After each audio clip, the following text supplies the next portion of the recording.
Está assinado o acordo, os Estados Unidos ficam com acesso a minerais e terras raras da Ucrânia. Ataque de drones russos à cidade ucraniana de Odessa na madrugada de quinta-feira matou pelo menos 2 pessoas e feriu outras 15. Pelo menos 35 palestinianos morrem em ataques de Israel numa altura em que os alimentos estão a acabar em Gaza.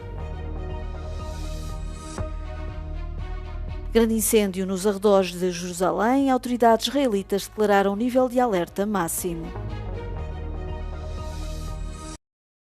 Depois de encontros, desencontros e mal-entendidos, chega o tão aguardado acordo. A Ucrânia e os Estados Unidos assinaram um documento que concede a Washington acesso preferencial aos minerais e terras raras da Ucrânia. Em troca, é criado um fundo de investimento. O documento de criação do fundo foi assinado em Washington na quarta-feira. A Ucrânia foi representada pela vice-primeira-ministra Yulia Svyrydenko. O documento diz que o fundo é financiado em 50% pelos lucros e licenças da exploração dos minerais e apenas abrange novos negócios e licenças. Os recursos permanecem sobre propriedade ucraniana. Kiev decide o que se pode extrair e onde. Este acordo também afasta os fantasmas da dívida ucraniana. Isto depois de Donald Trump ter pedido um reembolso pela ajuda militar entregue ao país. No fim, os minerais acabaram por saldar a dívida.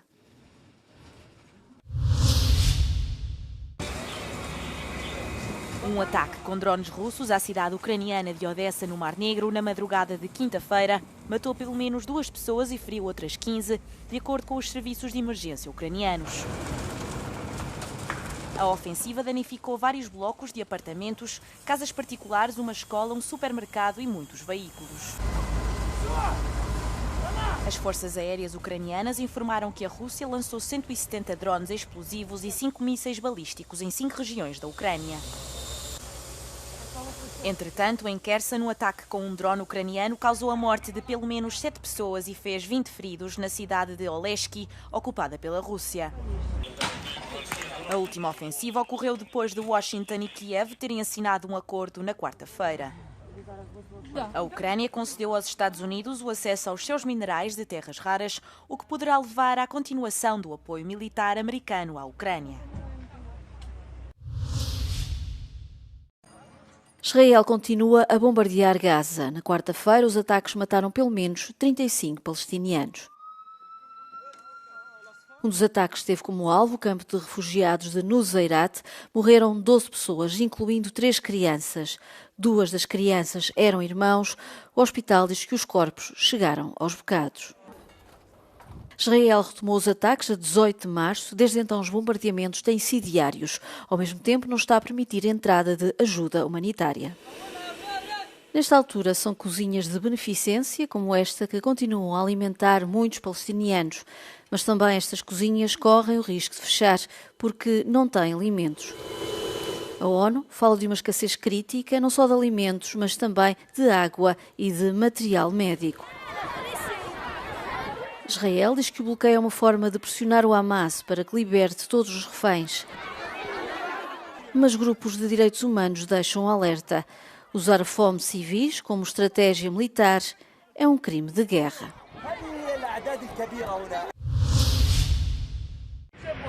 Chamas nos arredores de Jerusalém. São os maiores incêndios nesta região em vários anos. As autoridades israelitas declararam o nível de alerta máximo. Para já, 12 pessoas estão feridas, mais de 2 centenas de carros destruídos. Isto depois de as chamas terem atingido a autoestrada que liga Jerusalém a Tel Aviv. O governo de Netanyahu fez um pedido de ajuda internacional, mas foram poucos os países que responderam. A autoridade palestiniana ofereceu-se para enviar bombeiros, mas Israel ainda não aceitou. O presidente interino da Coreia do Sul, Han Duck-soo, demitiu-se do seu cargo de primeiro-ministro na quinta-feira. Han anunciou que, após refletir, decidiu apresentar a sua demissão para assumir uma responsabilidade de maior peso. Tudo indica que Han se irá posicionar ao lado do Partido do Poder Popular, a principal força conservadora, enfrentando o candidato liberal Lee Jae-myung. Segundo a comunicação social sul-coreana, Han deverá formalizar a sua candidatura à presidência já na próxima sexta-feira.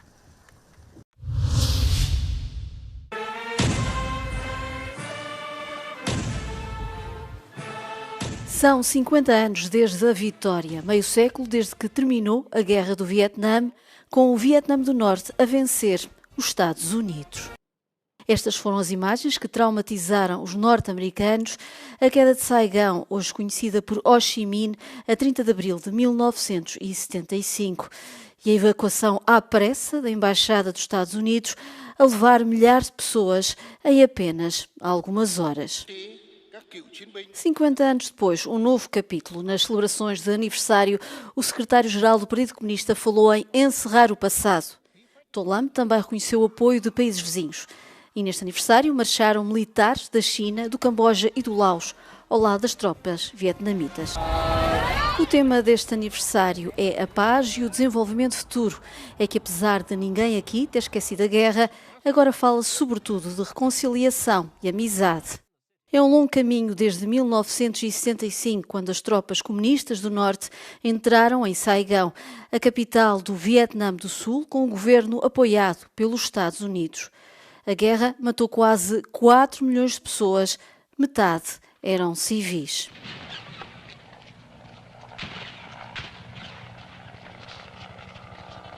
Mas as relações entre os Estados Unidos e o Vietnã foram melhorando. Há 30 anos, Washington e Hanoi voltaram a ter relações diplomáticas e, o ano passado, os dois países até assinaram um acordo de parceria estratégica. Mas agora tudo se complica com as tarifas de Donald Trump. São 46%. Os cortes da ajuda humanitária também não estão a ajudar. Até agora, os Estados Unidos tinham apoiado o Vietnã a lidar com as consequências do agente laranja, o químico usado pelos Estados Unidos na guerra. Os cardeais reuniram-se para a 7ª Congregação Geral esta quarta-feira, numa altura em que prosseguem os preparativos para o conclave. No final do encontro, a maioria caminhou pela Praça de São Pedro, mas outros, como o cardeal Philippe Barbarin, disponibilizaram-se a conversar com jornalistas. Disse esperar que o conclave não dure muito tempo e, questionado sobre se o próximo sumo pontífice será europeu, respondeu que será um Papa para toda a Igreja. Euronews falou ainda com o cardeal Rosa Chávez, que não tem poder de voto por ter mais de 80 anos. Un'atmosfera molto piena di speranza. Senza dubbio oggi comincia a parlare i nomi dei candidati,